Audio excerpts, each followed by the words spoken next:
আর এবার নজর রাখবো হাইকোর্টে মুক্তির আবেদন কলতান দাশগুপ্তের জরুরি মামলার অনুমতি বিচারপতি রাজর্ষি ভরদ্বাজের। পুলিশের গ্রেপ্তারিতে অতি সক্রিয়তার অভিযোগ, নারদা প্রসঙ্গ টেনে এনে গ্রেপ্তার নিয়ে প্রশ্ন মামলায়। হাইকোর্টে বুধবার মামলার শুনানির সম্ভাবনা রয়েছে। আরো বিস্তারিত এই বিষয়ে অর্ণব আমাদের জানাতে পারবে। অর্ণব, হাইকোর্টে মুক্তির আবেদন কলতান দাশগুপ্তের। একেবারে ডিওএফআই নেতা কলতান দাশগুপ্তকে অডিও ক্লিপিং কাণ্ডে গ্রেপ্তার করেছে বিধাননগর পুলিশ। সেই গ্রেপ্তারিকে চ্যালেঞ্জ করে এবার কলকাতা হাইকোর্টে মামলা তুললেন কলতান দাশগুপ্তের পরিবার।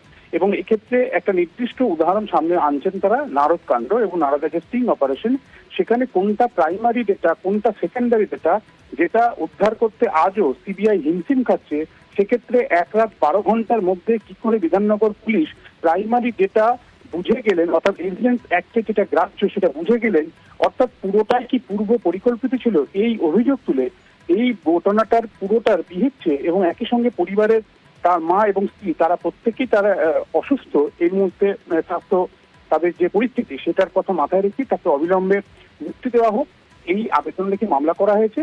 কাল বিচারপতি রাজর্ষি ভরদ্বাজ জরুরি মামলায় অনুমতি দিয়েছেন, কালকে এই মামলা শুনানি করার সম্ভাবনা তৈরি হয়েছে। এবং সেক্ষেত্রে হাইকোর্টে নারদকাণ্ডকে সামনে রেখে কলতান দাশগুপ্তের আইনজীবীরা কি সওয়াল জানায় তার উপরই এই মুক্তি বা আদৌ তিনি জামিন পান কিনা সেদিকটা উপস্থিত হতে পারে কালকে। বেশ।